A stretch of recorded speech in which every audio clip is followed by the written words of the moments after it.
Welcome to the Great Detectives of Old Time Radio. From Boise, Idaho, this is your host, Adam Graham. If you have a comment, email it to me. Box 13 at greatdetectives.net. Follow us on Twitter at Radio Detectives and check us out on Instagram. Instagram.com/greatdetectives. If you're enjoying the podcast, please follow us using your favorite podcast software. Today's program is brought to you in part by the financial support of our listeners.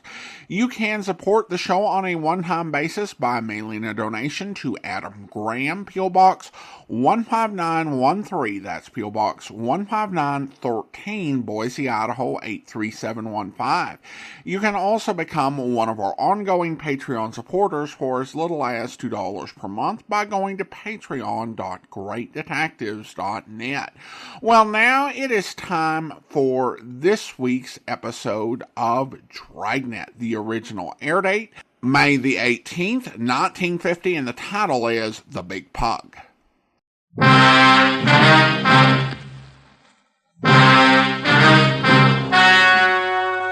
The story you're about to hear is true. Only the names have been changed to protect the innocent.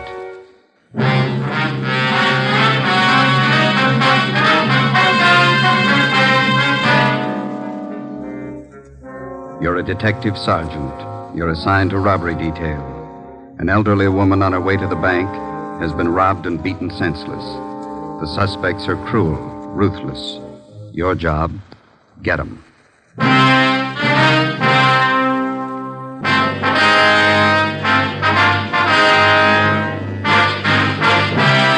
Dragnet, the documented drama of an actual crime. For the next 30 minutes, in cooperation with the Los Angeles Police Department, you will travel step by step on the side of the law through an actual case transcribed from official police files. From beginning to end, from crime to punishment, Dragnet is the story of your police force in action. It was Saturday, August 9th. It was hot in Los Angeles. We were working the day watch out of robbery detail. My partner's Ben Romero. The boss is Ed Walker, captain of robbery. My name's Friday. It was 10:14 a.m. when I got to room 27A, robbery detail. Hi. Hi. Hello, Joe. Hi, Win. How is he? Won't know for a while. What'd the vet say? Thinks the dog picked up some kind of poisoned food. Oh, that's too bad. Sure hot. You got a penny? Yeah. Yeah, there you are. Thank you.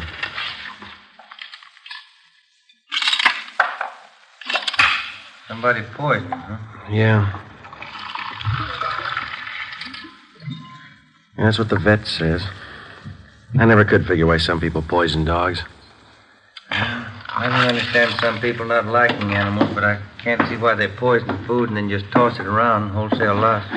You know how I feel about that dog of mine. If anything happens to him, I don't know what I'll do. Oh, he'll be all right. Those vets can do wonders these days. I sure hope so. They told me to check back with him about noon. I'm about to melt in this heat. Yeah, doesn't seem to be any air at all. Well, tomorrow's Sunday. Guess I'll just lie out in the backyard. It's going to be good to just loaf around and read the Sunday papers, huh? It's a hot shot. I'll take it. My wife wants me to get out and get a little color. She says I'm better looking with a tan. She ought to know. All right. Will you get married, Joe? After so long, it gets so you believe everything they tell you. Here's one to roll on. Yeah? Robbery and shooting. Victim's car was stolen. You want to get on it? All right, let's go, Joe. Bank job. Don't make any plans for Sunday. 10:53 a.m. Ben and I pulled up in front of the Union Trust and Savings Bank at Melrose and Logan. We made our way through the usual crowd that was milling in and around the bank. We spoke with the manager, a Mr. Bill Fore. He told us that he didn't see the actual robbery. The victim was taken in the parking lot next to the bank. Her name was Myrtle Shaw, a longtime customer of the Union Trust and Savings. Fore told us that she always did her banking at the same time each day, around 10 in the morning when the bank first opened. He said she was the proprietor of Myrtle's Cafe, 4 doors west of the bank. Let us through, please. Sorry, let us through here. Officer, over here. Yes, sir. Friday and Romero, Central Robbery. Did you answer the call? Yes, we did.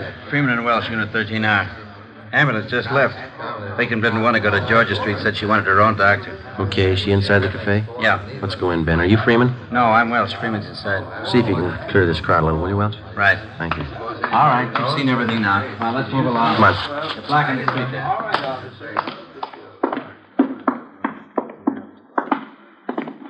There she is, over in the last booth. Freeman? Yes, sir. Friday and Romero, central robbery. Is this the victim? Yes, that's right. Her name's Myrtle Shaw. Miss Shaw? Yes, that's right. My name's Romero. This is Sergeant Friday. We're from Robbery Division downtown. You men detectives? Yes, ma'am. We'd like to ask you a few questions. Yes, all right. I hope you can catch the man that did this. Well, we're going to do all we can. It's a little hard for me to talk. My face is so swollen. It hurt something terrible. What happened? One of them struck me, Yes, ma'am, we know that. Do you want to tell us how it happened? and I was on my way to the bank. I drove in the parking lot there next door. Yeah. I just got out of my car when these men walked over to me. You're only 4 doors from the bank. Do you always drive such a short distance? No. I just picked up my car from Edgar's filling station. I have it greased once a month. I see. Where was I? You'd just driven into the parking lot when these men walked up to you. Yes. Oh, yes. Well, one of them said, just hand over the money and there won't be any trouble. The other one said, this is a gun in my pocket, Grandma. Yeah. My head's splitting. Did someone call Dr. Van Hale? Yes, ma'am. He's on his way. Oh, thank you. Well, I carry my day's receipts in a cloth bank bag. I had it in my purse, and I wasn't sure if they knew I had any money. Yeah. I told them I didn't have any. And I was going in to draw some out, and one of the men said, look, old-timer, we don't want to get rough. Just hand it over. We know you got it. What'd you do? Well, I turned and started to walk away, and I saw this one man's arm flash out of his pocket, and then something hard like a rock struck me on the side of the face. Must have slugged you with his gun. Oh, yes, it couldn't have been his hand. I don't think he could have cut my face like this with his hand. You should have let them take you to the emergency hospital. No, I don't want to go in an ambulance. I want my own doctor. He'll know what to do. The ambulance crew gave her first aid. She wouldn't let him take her. Mm-hmm. Thanks. Miss Shaw, would you know the men if you ever saw them again? Well, I think so, yes. One of them looked like the worst kind of a hoodlum. And then they got your money, huh? Oh, yes. And they tell me they got away with my car, too. How much money did you lose? $116.23. Do you own this cafe? Yes, I do. It's a small place, as you can see. I do all the cooking and serving up to 11:30 in the morning. Then I have a college girl that waits on tables in the afternoon and evening.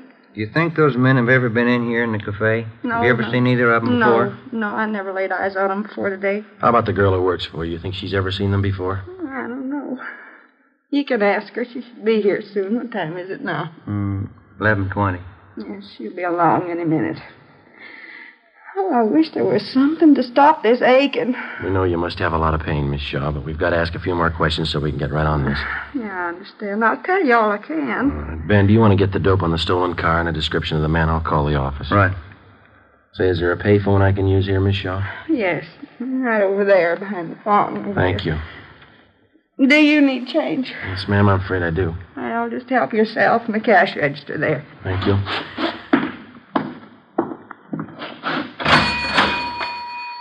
I put in a dime, taking out 2 nickels. Oh, well, now that wasn't necessary, young man. You didn't have to tell me. Well, I know, but we don't like to open other people's cash registers. You're a police officer, aren't you? Yes, ma'am. I trust you. That seems to be the reason a lot of people don't.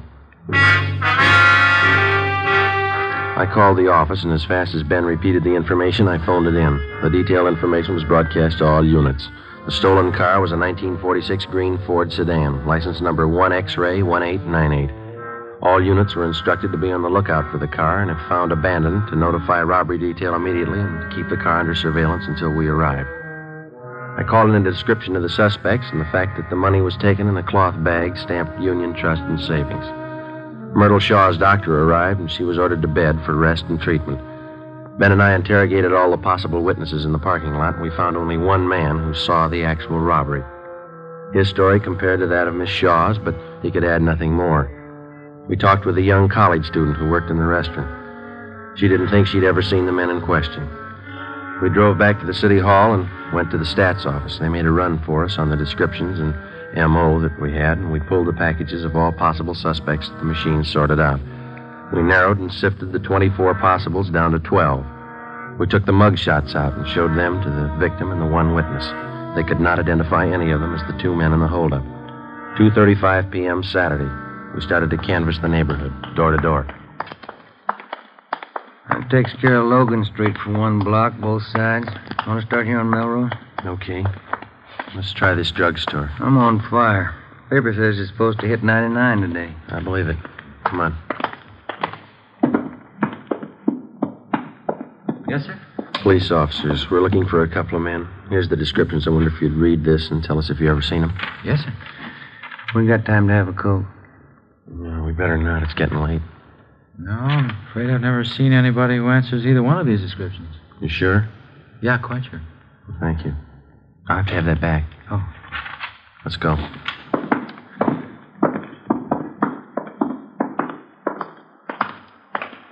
Is it just my imagination, or does it seem to be getting hotter to you? Talking about it doesn't help. I've tried ignoring it. That don't help neither. Let's try this bakery. How do you do, gentlemen? All right, police officers. Wonder if you'd read the 2 descriptions listed here and tell us if you've ever seen either of these men. Yes, of course. No. Sure smells good in here, doesn't it? No, Yeah. I don't seem to recall anybody that looks like this. Anybody else in here who might have seen him? No, I don't think so. I wait on trade. Okay, thank you, ma'am. Let's go. That smells just like good old apple pie, doesn't it, Joe? We're baking Danish coffee cake at the moment. Oh. The next place here is a plastic factory. Yeah, looks like they're closed. Half day Saturday, I guess. Somebody in there cleaning up. Guess he didn't hear me. Oh, here it comes. Yeah. A lot of money in this plastics business. Mm-hmm. Really came into its own during the war, didn't it? Oh, yeah. The plant's closed Saturday afternoon. Police officers. Wonder if you'd look this paper over and tell us if you may have seen 2 men answering these descriptions. All right. I have to put my glasses on. Yes, sir. There now. I don't need them for sweeping, just reading. All right, here you are. Mm-hmm. What do you think? What was that? I said, what do you think? Have you seen him? I don't know. How do you mean? I'm not sure yet. Hmm? I'm not sure. I may have seen one of them. How about the other one? That's what I mean. Yeah. I don't know about the other one. But you do remember seeing one of them? I might have seen both of them. But you're not sure? I don't know. Well, do you want to tell us what you remember about the one you did see? Oh, don't you want to know about the other one, too? Well, yes, sir, we do, but I understood you to say that you didn't know about the other one. No, I don't. Well, you just tell us what you know, then. Then you want me to just forget about the other fella? No, sir, but if you don't know, it's all right. I might know. Yeah? I haven't read about him yet. Oh. You asked me a question just as I finished reading about the first one. I was just starting on the second one at that time. Yes, sir, sorry. What was that you asked me? It wasn't important. Then I'll read about the second one. Yes, sir, thank you. Mm-hmm. Yeah, I seen them 2 or 3 days ago, both of them. In this neighborhood? Yes, sir, right around back in the parking lot. They work here? No, sir, they don't. Seems to me I've seen them a couple of times. What were they doing? I don't recall. I just remember I've seen them. You sure? Yes, I'm positive. One of them had on a brown suit, the other gray, just like it says here. The descriptions fit all right. You have any idea where these men might be now? No, sir. We're investigating a robbery. We want these men for questioning. I wish I could help you more. I do know I've seen them, but that's about all. I don't know their names. All right, sir. What's your name? Seth Williamson. We'll leave you one of our cards, Mr. Williamson. If you see him again, appreciate you letting us know. Yes, sir. Sure will. Let's go, Ben. Wish we had something more definite to go on. If we just had a picture of the guys. Yeah, it'd help. There's a vacant lot in the corner. Finishes out this block. All right. Let's double back on the other side of the street. Right. Sure hot. 4:30 p.m. We continued knocking on doors, checking every place that was still open or showed any activity Saturday afternoon. We talked with hotel managers, janitors, and cleanup men at the different factories or business establishments. We checked grocery stores, private homes, everywhere that we could find anybody to show the descriptions to. By 6:15 p.m., the only person who showed any sign of recognition of the 2 hold-up men was still Seth Williamson, the janitor at the plastics plant. Before we took time out for a sandwich and a cup of coffee, we drove back to the city hall to check the office.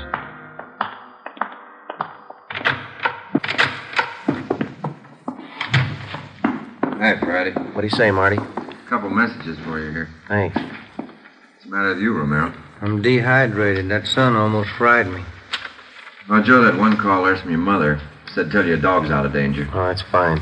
Called in around 2, huh? Yeah. That other one's from some guy who says he wants to talk to you right away. Been calling in since about 3 this afternoon. Seth Williamson, eh? Called 4 times. Yeah. Said tell you he'd wait at that number there. They heard from you. I'll call him right now. Been hot downtown, Marty? Pretty warm, yeah.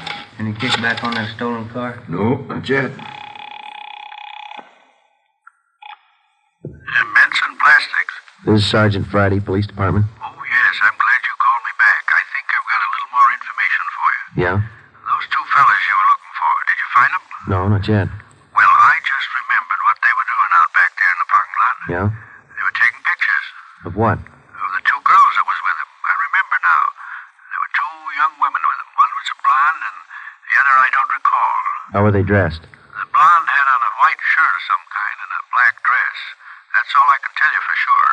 Who was taking the pictures? First the fellas took the girl's picture, and then the girls took snapshots of the fellas. Thank you very much, Mr. Williamson. Oh, it'll help you. Yes, sir, it will. Goodbye. Goodbye. What do you got? They've had their pictures taken. Yeah? Let's find the prints.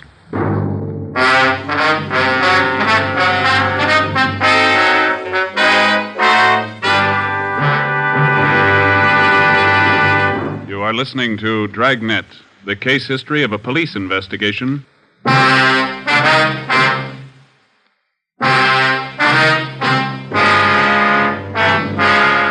Ben and I figured if we could possibly turn up the photographs that had been taken, we'd have something more definite to go on. We still had a lot of doubts. Maybe the janitor, Seth Williamson, was wrong. Maybe there were no pictures. If the snapshots had been taken, maybe they were still on the camera, undeveloped. With any kind of fast service and processing, the photos could have been picked up by now. We figured it was worth the chance and the time involved to check the lead out. All we had was the victim's scant description of the 2 hold-up men, and if we could possibly turn up pictures, it'd help a great deal. If Williamson was right, we'd have another lead, the 2 girls. 6:40 p.m., we started checking drugstores, going through all prints that had not yet been picked up by the customers. We'd made the rounds of all the drugstores in the neighborhood earlier in the day, but we double-checked the descriptions of the 2 men with the personnel in each store. By 9 p.m., we'd checked out 10 drugstores and found nothing. We were going on the hunch that the photos would most likely be dropped off for processing somewhere in the immediate neighborhood. It was only a hunch, and we were running out of drugstores. Police business. We'd like to go through your photos that have been left for developing. Yes, sir. Here's the box right here. Oh, thank you. I'll take half. Not very many this time, huh? Oh, don't forget to check the negatives, too. Sometimes they don't print them if they're bad. Yeah, I know. No, nothing in this one. People sure take a lot of pictures of babies, don't they? Yeah. Nothing. These are sure fuzzy. Pictures of the zoo. Pictures of Yellowstone.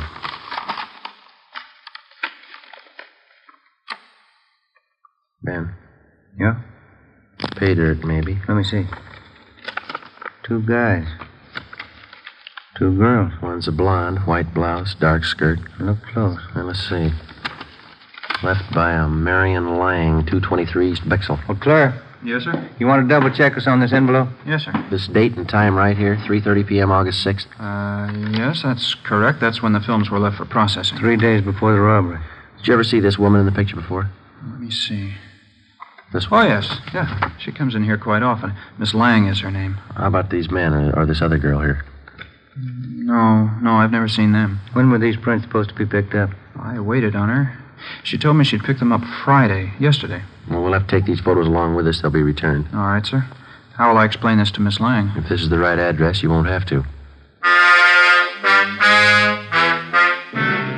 Before we left, we called the office and had a stakeout placed in the drugstore in case Marion Lang tried to pick up the photos. We checked the address she gave on the envelope, 223 East Bixel. It was a small apartment building near the corner. The manager told us that Marion Lang had moved out the morning of August 9th, the day of the robbery. She left no forwarding address. The manager knew nothing of the other girl or the men in the photos. We checked with Myrtle Shaw, the victim. She positively identified the 2 men as the ones who robbed and slugged her. She knew nothing of the 2 girls. Hadn't seen them before. We put out a warrant on Marion Lang and gave the photos to Lieutenant Frank Cunningham in the Record Bureau. Monday morning, August 11th. Morning, Frank. Hello, boss. Any record on the guys? Nothing we could find, no. I'm having copies sent out right now. Kind of thought maybe if we came up with pictures, we'd be halfway home. Maybe we are. How do you mean? I had Tony make some blow-ups from the negatives. They're full of grain. Probably taken with a cheap box camera of some kind, but they might help. What'd you find? I just checked the enlargements. They were still in the wash, but I think we got something. Let's go over the photocopy. All right.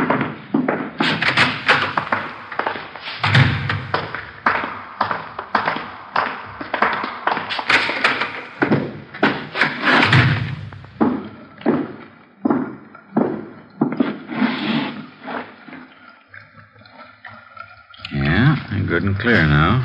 Clear as they'll ever be, anyway.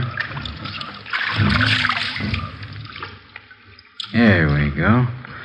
I had 16 by 20 enlargements made. This will show you what I found. Yeah? You guys take a good look at the face of this one man here. Thought we did. Why? It's pretty hard to see on those small prints. Look here. You see the nose on this one? Mm-hmm. I'd guess it's been broken one time or another, wouldn't you? Yeah. You see here? Scar over the left eye, scar over the right eye. A couple of them. Yeah? Look at the right ear. See how mashed it is? Hmm. We couldn't come up with any names for you, but I'll bet it'd be safe to guess his line of work. Looks like a prize fighter. Nothing in the oddity file. I checked and double-checked everything I could lay my hands on here in the department. I don't place him if he was a boxer of any standing. I don't recall him. Isn't much. Wish I had something else for you. It's a lead, isn't it? Might be. It's more than we had. It was possible that one of the two hold-up men in the photos could have been a professional fighter. From his appearance and build, we felt it was a fair guess. We took copies of the snapshots to the State Boxing Commission, Los Angeles branch. We spoke with a Mr. Farmer, who couldn't seem to recall the man from his picture. We went over the description that the victim had given us. Farmer said that he knew a great many of the fighters because at one time or another they all check in and out of the commission before a bout. But the man in the snapshot remained unidentified. He checked through several hundred cards bearing the photographs of boxers in the files. No luck. Farmer suggested that we try the Spring Street gym where the out-of-town fighters get into shape and the boxers in-town train. We left him a copy of the photograph and our card so that he could continue checking back through his files. It was 10:22 a.m. when we got to the Spring Street gym. Here's the manager's office. Come in. You the boss here? Yeah. What can I do for you? Police officers. Yeah? We're looking for a man we think might be a fighter. I wonder if you can help us out. Sure try. I'm Sergeant Friday. This is my partner, Ben Romero. Hi. My name's Charlie Coleman. Here's a couple of photographs for you to look at, Mr. Coleman. Mm-hmm. Have you ever seen this fellow on the right? Let's see here. Let's walk over by the window, get a little light on him.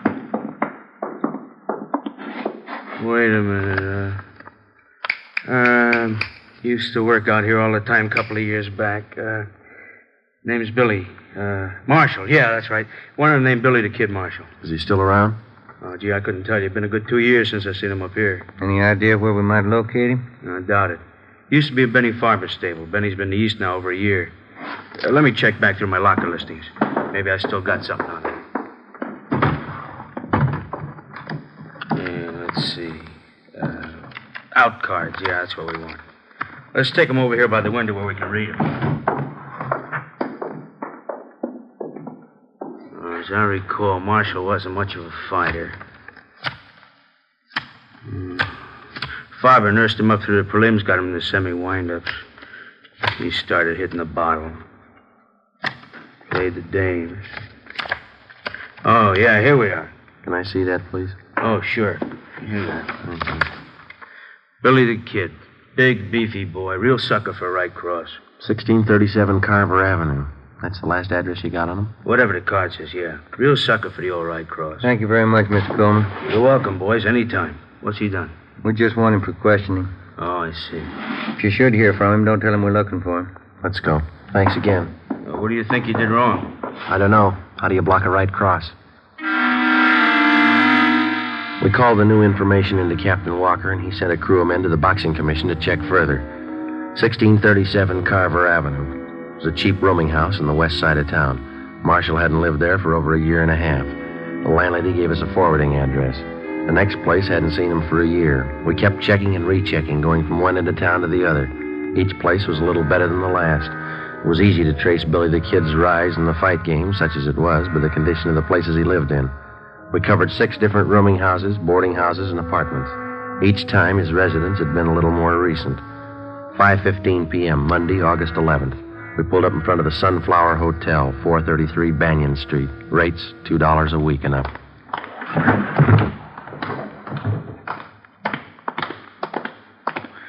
Nobody at the desk. I'll ring the bell. How do you do? Police officers. Have you got a Billy Marshall registered here? No, no one by that name here. Did you take a look at this picture? Either one of these men live here? Oh, sure, that's Tom Green and George Martin, room 9. They in now? I could buzz their room and see. No, never mind. Room 9, you said. Yes, sir, that's right. Let's go.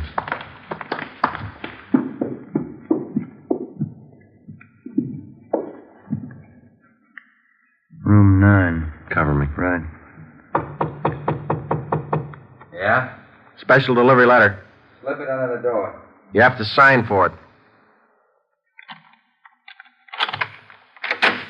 All right, stand still, police officers. Pass, Tom. Watch it, Ben.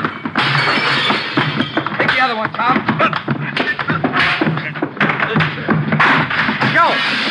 Joe, look out! All right, hold it right there, Marshal. Get over there against the wall. You, get up. Go over there with him. Move. Give me a hand, Joe. I'll help you up. You all right? Yeah, I'm okay. There he is, Joe. Looks like his picture. Fits the description. Except for one thing. Yeah? He's no sucker for a right cross. The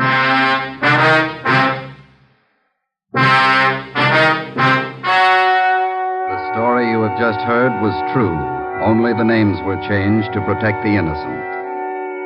On March 27th, 1947, trial was held in Superior Court, Department 81, City and County of Los Angeles, State of California. In a moment, the results of that trial.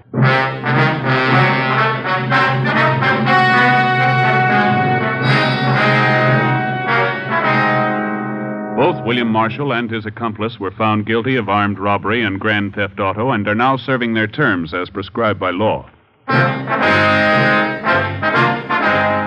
You have just heard Dragnet, a series of authentic cases from official files. Technical advice for Dragnet comes from the Office of Chief of Police W.A. Wharton, Los Angeles Police Department. Screen Directors presents Lucille Ball as Miss Grant tomorrow on NBC.